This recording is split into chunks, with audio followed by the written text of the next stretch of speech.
All right, what else is popping? Well, Mowzey Radio's mother is who's popping, and she's called Miss Jane Kasubo.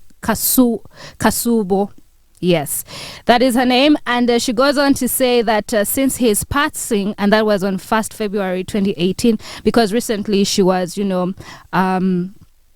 remembering him. What is it called? What is that? It's not a vigil. It is a Thanksgiving service for radio. Right. And she went on to say that a number of women have been claiming to have had children with him, and she goes on to say that a number of them even came with children who are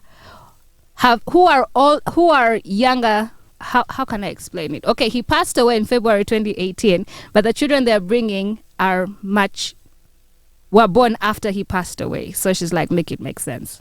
Wait. How much longer after he passed away? like 2 years and a year after he passed away.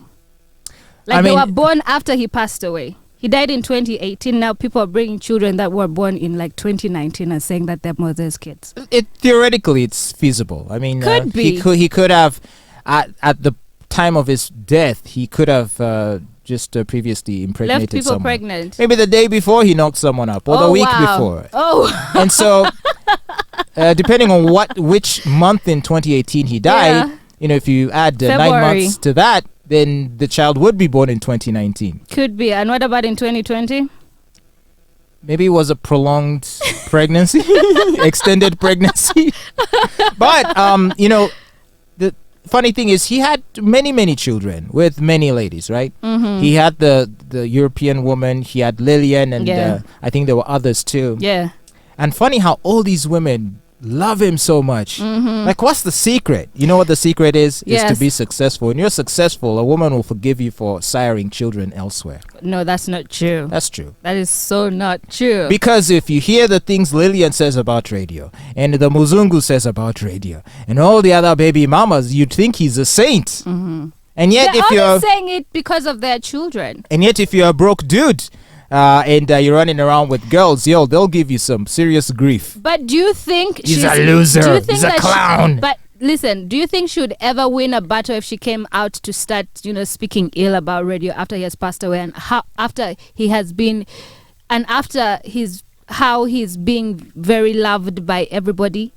And so perhaps he also has a great relationship with his mother, so she can, just go and speak. So this is political trash about him. Yeah. So for the women who are coming forward with children claiming that they are radios, I guess there's one easy way to settle it. DNA. It's going to cost money.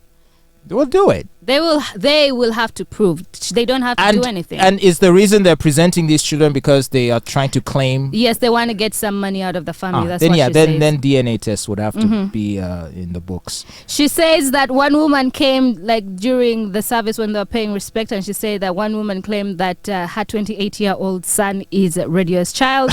She also went on to say that another woman... Is that even possible? She went on to say that another woman said that she gave birth about 2 years ago and claimed Radio, who had been deceased for 5 years now, is the father. She also went on to say, and this is what the mother said, Moses wasn't a dishonest person. Whenever he gave birth to a child, he always asked his siblings to take me and see his newborn. To date, women still bring to me children, some of whom are as old as 28 years old. That's what she said. She went on to say, please stop joking around. Moses cannot have a 28-year-old child. I also recently saw another woman alleging that he is the father of her 2-year-old child. How did he make her pregnant from his grave?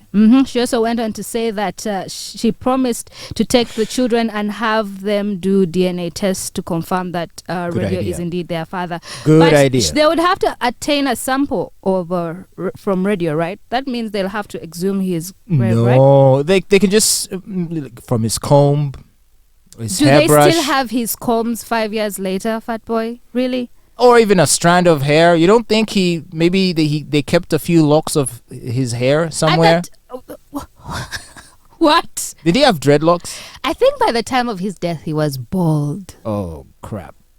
He had a beard though. Right. But 5 years later, I don't think they probably have anything that could be carrying his DNA. They'll have to exhume his he's great. I would hope not. I would hope there is some of his DNA somewhere. And you know what? I think this is a lesson to everyone. If you leave behind something that can be used to determine the paternity of any child that shall be presented after you've died, that it's yours. Leave behind a strand of hair, a lock of hair, something that can be used to ascertain the paternity. Also, stop just having children everywhere and anywhere. I mean, keep track of the people who you actually get pregnant. Well, when you're a big star, a lot of ladies want your babies, so that's the thing. Stop giving you. Listen, I have said this before.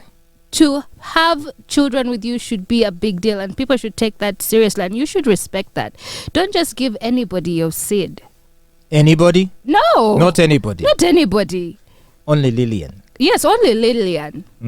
Because they're going to, I bet their children are going to also become musical geniuses. For sure. Because Without both parents are just legendary. Without a doubt. Oh my God.